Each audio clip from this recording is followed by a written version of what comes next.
Você está ouvindo Super Conto para o alto e avante.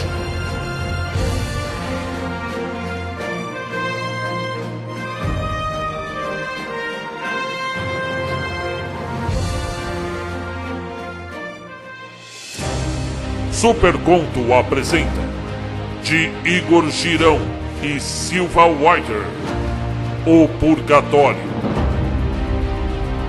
Narração: Marcelo Fava.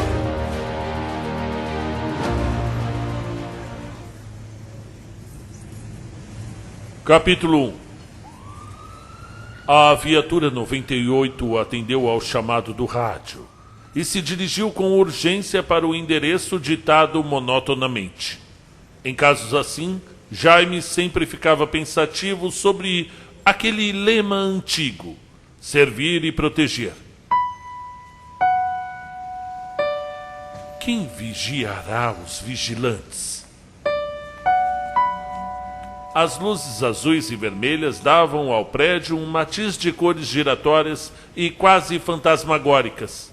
As pessoas que andavam pela calçada e viam o policial descer do carro com pressa, ora tinham um rosto azul espectral, ora vermelho infernal. A cor dos demônios. Foi o que o oficial pensou antes de entrar no bloco de arquitetura quadrada, aqueles com escadas de incêndio enferrujadas. O oficial subiu pelos corredores ouvindo a algaravia dos moradores daquele pardieiro. Entre seus passos, jurou ter visto a sombra de um gato pequeno, ou um rato muito grande. Nos nichos das portas cerradas pôde vislumbrar um ou outro rosto assustado, mas de olhar entre o julgamento e a curiosidade. Continuou subindo, ouvindo o crescente som de gritos e línguas que ele não conhecia. Pareciam os italianos, ou talvez os mexicanos, de vez em quando. Faziam alguma arruaça por ali. Quando chegou ao andar indicado pelo rádio, notou a porta escancarada de um dos apartamentos. Uma mulher idosa agarrando os cabelos e chorando, aos gritos de desespero.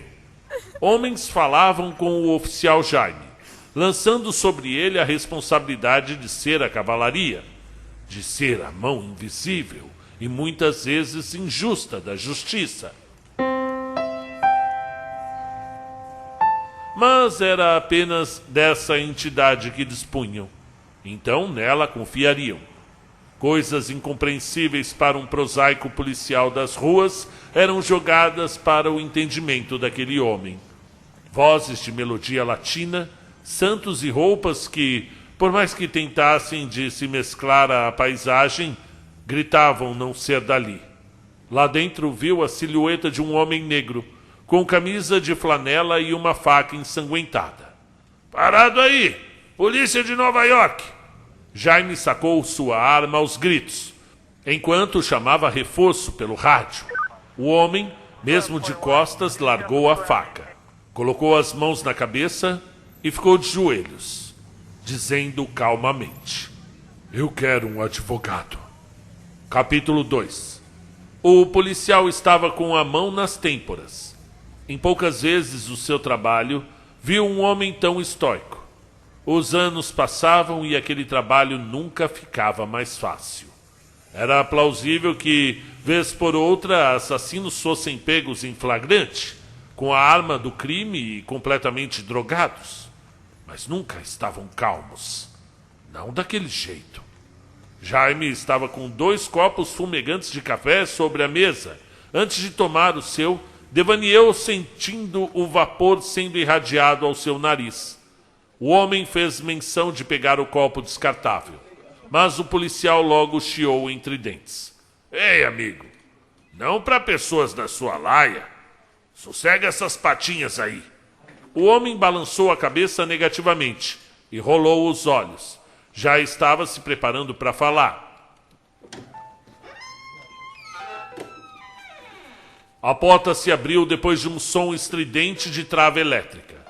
Um homem grisalho entrou na sala, de bigode e óculos escuros. Tap, tap, tap. O som da bengala pontuava a cada passo que dava.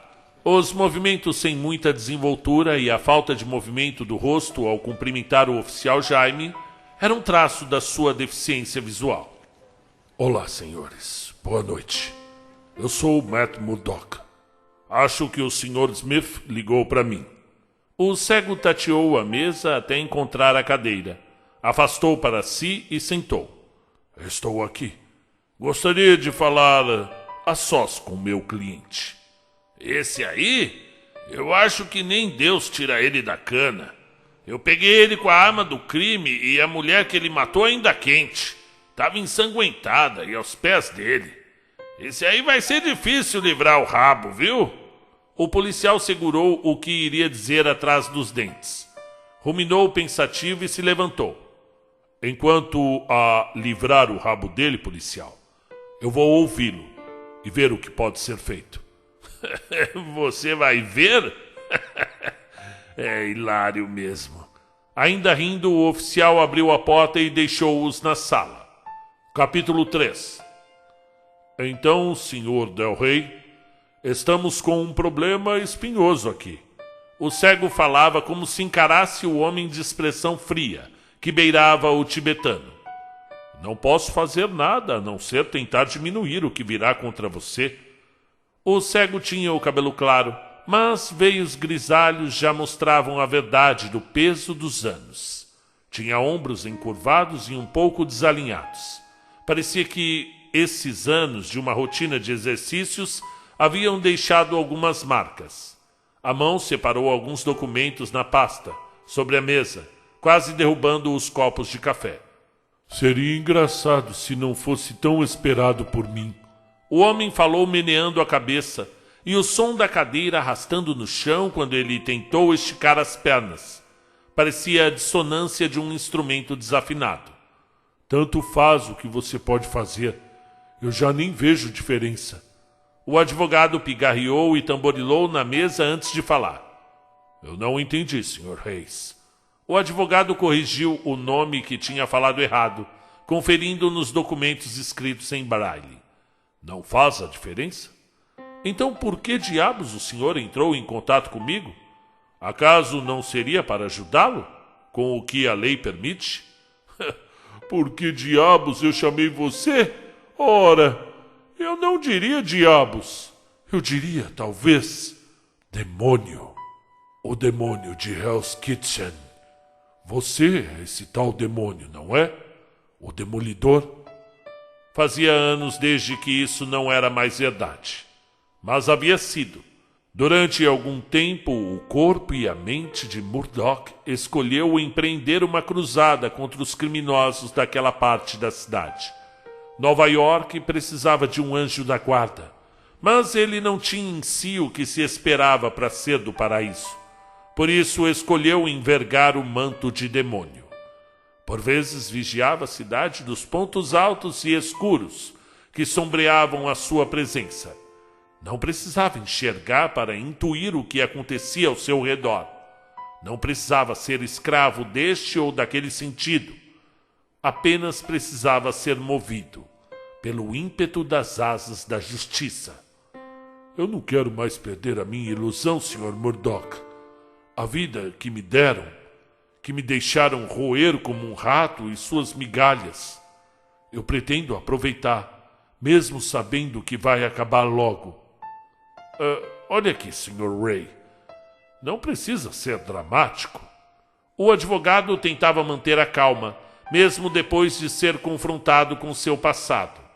Tentava parecer que nada demais tinha dito pelo homem. Vamos encontrar uma maneira de mitigar sua bronca. Só iria lutar por um caso perdido e atrasar o inevitável. O homem sorrindo sem humor. O que você acha? Um homem negro mata uma mulher branca e é pego em flagrante. Com sorte eu pego uma perpétua. Ergueu uma sobrancelha num meio sorriso. Seria justo, não? Talvez. Mas isso depende de como o processo vai correr. E, sinceramente, se for a passos lentos, pode ser melhor para você. Então eu acho que é a sua vez de ser sincero. Por que você a matou? Todos nós matamos pessoas. E não precisa de uma bala ou uma faca para isso, doutor. Palavras ou um simples olhar podem fazer o serviço. O olhar fitou o rosto neutro e os olhos além das lentes. Bom, isso é verdade, mas ainda não respondeu a minha pergunta. Eu respondi, mas não foi do jeito que você quis. Devolveu e o advogado inclinou a cabeça intrigado. O acusado então prosseguiu com outra indagação. Se dissesse que eu sou inocente, minha sentença mudaria por acaso? Poderia sair por aquela porta como um homem livre? Não poderia. Mas se diz ser inocente, mesmo sendo culpado, eu faria todo o possível para defendê-lo. Porque o diabo está nos detalhes. E as pessoas não costumam olhar para o quadro todo. E acredite, há outras formas de ver uma coisa. É religioso, Sr. Murdoch? O Sr. Smith fitou o advogado falando entre dentes, com paradoxa fúria e calma ao mesmo tempo. Eu tento ser um bom católico. Murdoch respondeu mais para si do que para o homem, embora não tenha me confessado recentemente. Antes de ir na casa daquela mulher, eu passei na frente de uma igreja e ouvi parte de um sermão. Smith relembrava e narrava a cena para o cego. O reverendo falava da carta aos Romanos. Não há quem faça o bem. Não há nenhum sequer. A garganta deles é o sepulcro aberto, e com a língua enganam. Veneno de víbora está nos seus lábios. Eu e você sabemos que essa cidade está imunda, e não é de agora. Não foi por isso que decidiu usar aquela máscara? Como tem tanta certeza? Porque estou aqui por sua causa. A minha vida foi um inferno, e foi você que me colocou nele, quando eu tive a chance de chegar ao paraíso.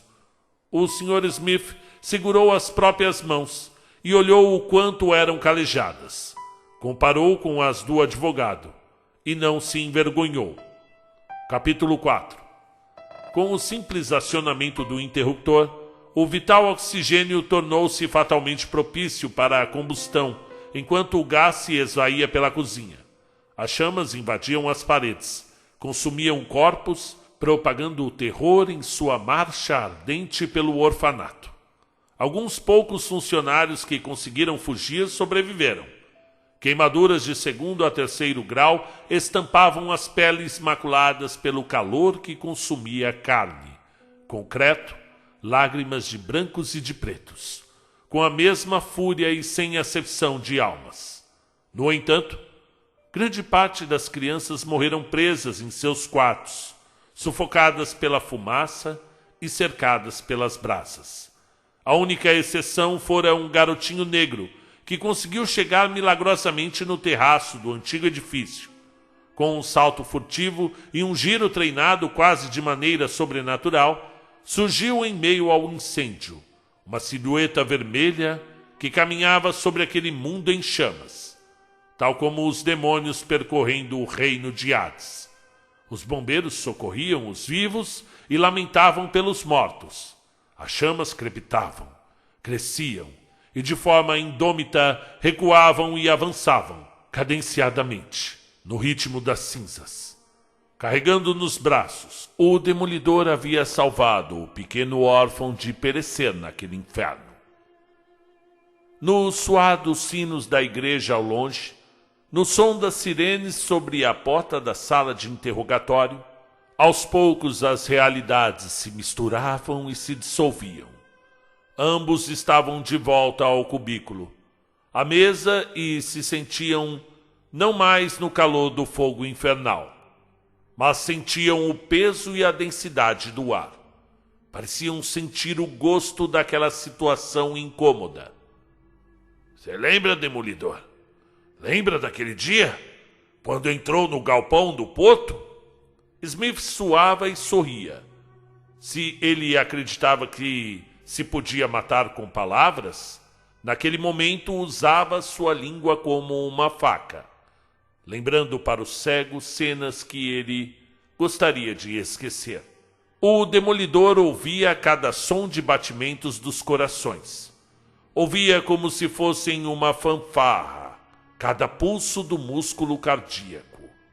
Pelo menos 12 homens estavam em volta de uma mesa e, pelo cheiro, uma mistura de cocaína, anfetamina e pólvora, além do metal, drogas e armas.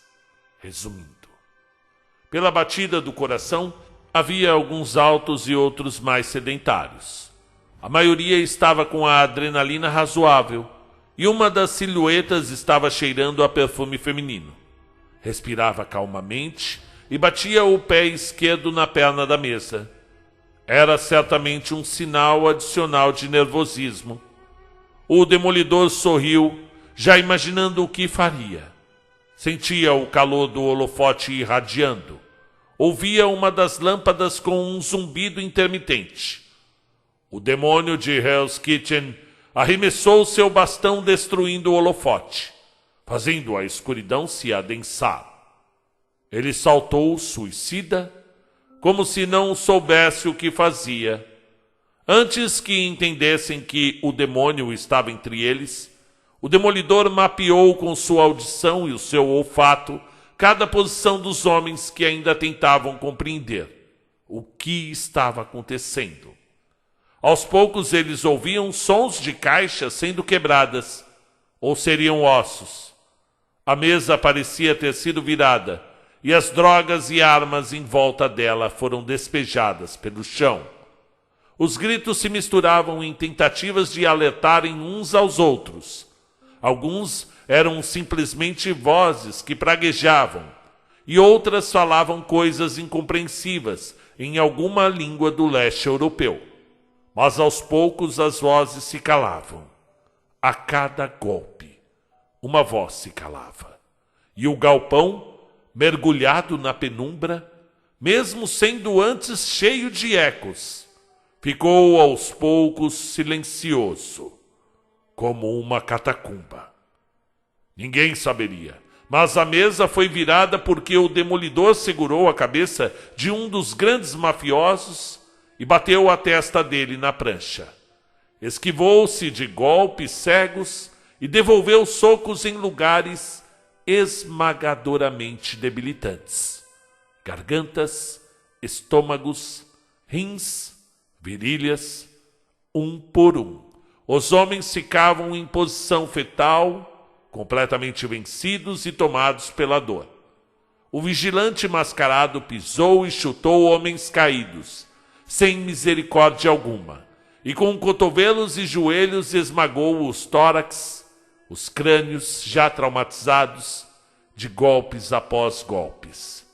Um dos homens se jogou ao chão, olhando para o vazio, momentaneamente cego pelo escuro, mas ironicamente sorria, balbuciando: "Não precisamos de armas para matar.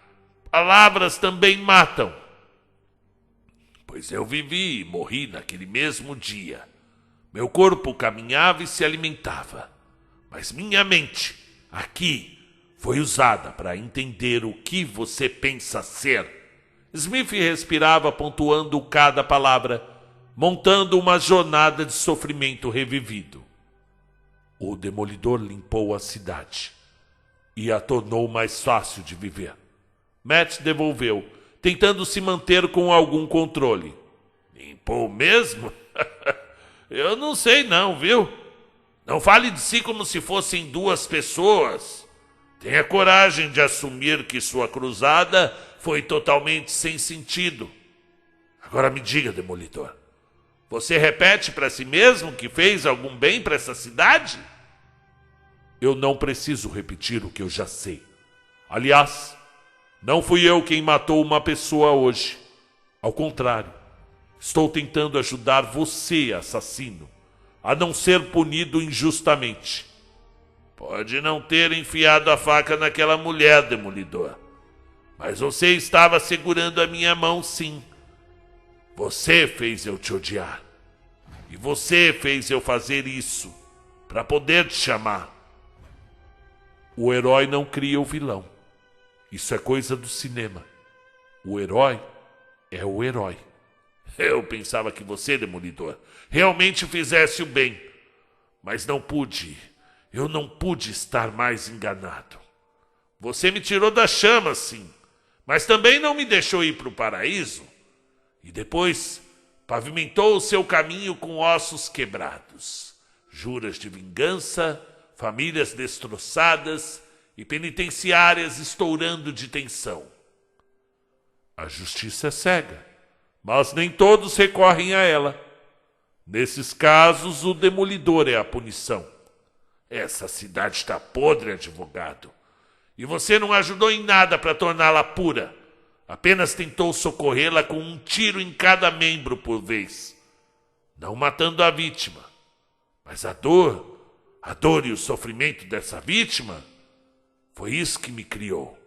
O sofrimento, a punição, a opressão é o que nos gera.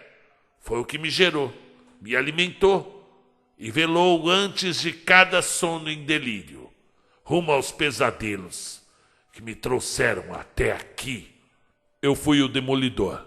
Matt estava pensativo, sendo mais uma vez confrontado quanto às suas escolhas.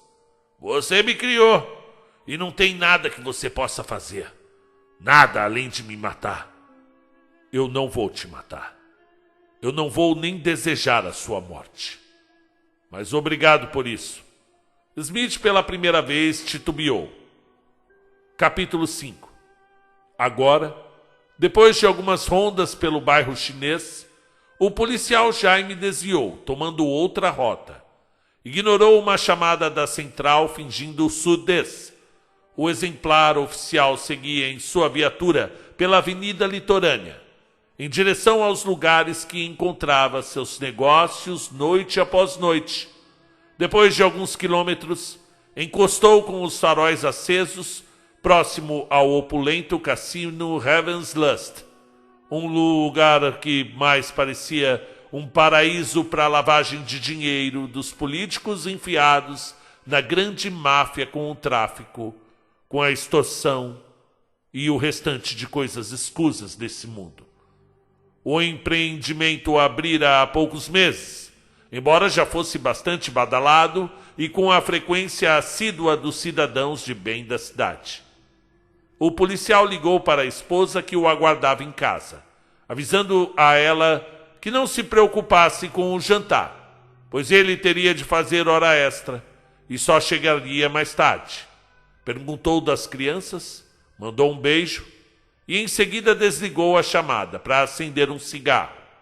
Tragou a fumaça enquanto observava as curvas de uma menina com olhos amendoados, traços de sua descendência nipônica, condizente com o bairro.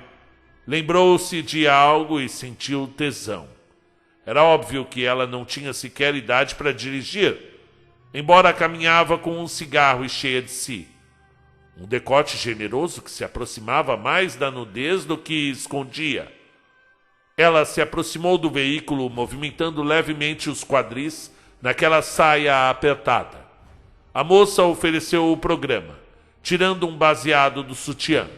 O homem sorriu, enquanto seus olhos corriam por aqueles seios fartos. No entanto, acabou recusando a proposta. Puxando um isqueiro do bolso, acendeu o fumo dela. Talvez outra hora, gostosa. Eu ainda estou trabalhando. Mas não sai da cidade. Eu ainda tenho algo para você. A mulher ensaiou um sorriso amarelo e saiu de perto quando um asiático de terno assobiou do outro lado. O valoroso Jaime caminhou rapidamente até a janela do passageiro, onde depositou um malote no banco. Sobre o malote havia uma foto. Jaime a pegou, levando o olhar ao verso onde tinha alguns inscritos. Nome, endereço, local de trabalho, horários, outra queima de arquivos. Deu mais um trago e engatava a segunda marcha quando os pneus cantaram. Partia agora para a zona mais periférica, onde o trânsito era mais livre e as ruas desertas. Algumas gotas começavam a cair. O vai-vem cadenciado dos para-brisas eram pontuados com gotas que estavam cada vez mais pesadas. Um objeto rompeu o vidro como um disparo. James gritou, acionando o freio bruscamente. A pedra substituiu o bastão usado no auge. Atingiu-lhe na mão direita e os estilhaços voaram sobre a face. Mas que porra é essa? Abriu a porta e desceu com a arma em punho. Apenas agora percebia que estava cercado por prédios escuros. Sua boca estava seca e seu coração saltando, ao passo que a chuva caía pesada sobre a noite. Diante de um beco escuro, entre os arranha-céus, o homem arregalou os olhos quando viu algo se mover nas sombras. Algo dizia que o suor que se acumulava em suas costas e o tremor em suas mãos era mais que o instinto policial. A arma sacada em sinal de intimidação apenas tremia e pesava no punho de Jaime. E o terror crescia em seu peito, mesmo que o policial já houvesse passado por momentos de estresse, muito estresse antes.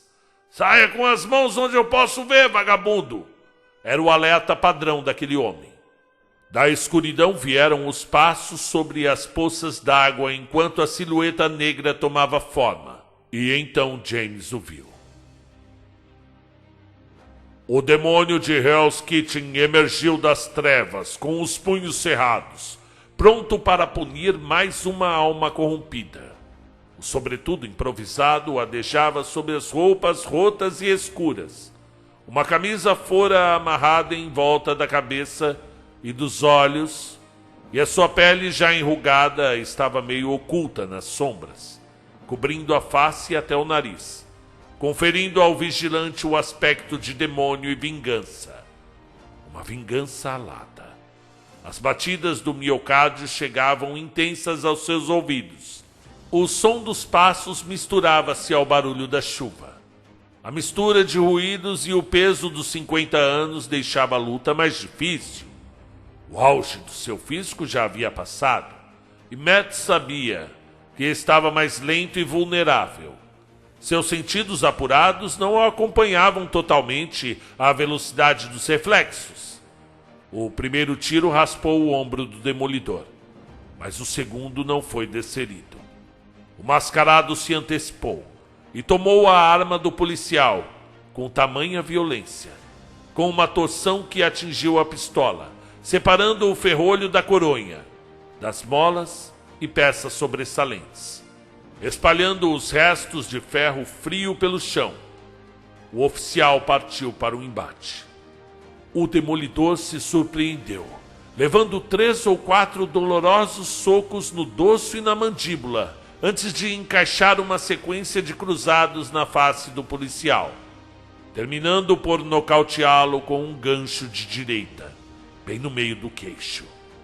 Com o corrupto no chão, ainda buscando ar, Murdoch continuou socando-o violentamente, enquanto as luvas se enchiam de um vermelho vivo. Ofegante, finalmente parou quando o oficial perdeu a consciência, caído sobre uma poça de lama com seu distintivo ensanguentado. Os sinais vitais estavam lá, assim como as provas dos crimes de um homem que usava a lei para se esconder. Ouço uma melodia dissonante, informe e cheia de fragmentos. O motor dos veículos, o coro de vozes que permeia as ruas, o toque de celulares, a bebida a encher os copos do próximo apartamento. Posso sentir tudo isso mesmo dormindo. No início, meus sentidos quase me deixaram louco. Mas aos poucos aprendi a focar em uma coisa por vez, criando continuamente a imagem que me revela esse mundo em chamas. Dizem que essa cidade nunca dorme, e para mim é verdade. Hell's Kitchen respira, geme e grita de agonia. Ainda vive, embora sofra com a metástase do mal incontrolável que corrói suas entranhas. a corruptível natureza humana. A desigualdade é o combustível da violência, e a impunidade é a fagulha que incendeia o medo. Quando aqueles que detêm o poder rendem-se aos seus demônios egoístas, a sombra do medo sempre cairá sobre aqueles que não podem se defender. Eu continuo pelas mesmas ruas, andando e ofegando. Eu sei que nascer é o primeiro passo para morrer. E sei que, agora eu sei, que palavras também matam. O poste fraco piscava e iluminava parcialmente o beco. O asfalto molhado e os muros grafitados cercavam os dois homens. A tabela de basquete, antes foco de diversão dos garotos de Hell's Kitchen, agora testemunhava a cena tétrica. O diabo tem muitas faces e caminha entre nós. Ele está à espreita em cada esquina. Ele pode ser útil num beco escuro ou explícito numa avenida iluminada. Se esconde atrás de gravatas e colarinhos, em bocas mentirosas, nas mãos sangrentas que carregam armas e nos dedos que afagam as vítimas tragadas para o inferno. Mas para os criminosos que correm pelas ruas de Hell's Kitchen, o diabo usa máscara, tem chifres e é vermelho. Para aqueles que espalham o medo, eu sou o diabo. Enquanto a justiça for cega, eu sou a penitência e o purgatório. Eu ainda sou o demolidor.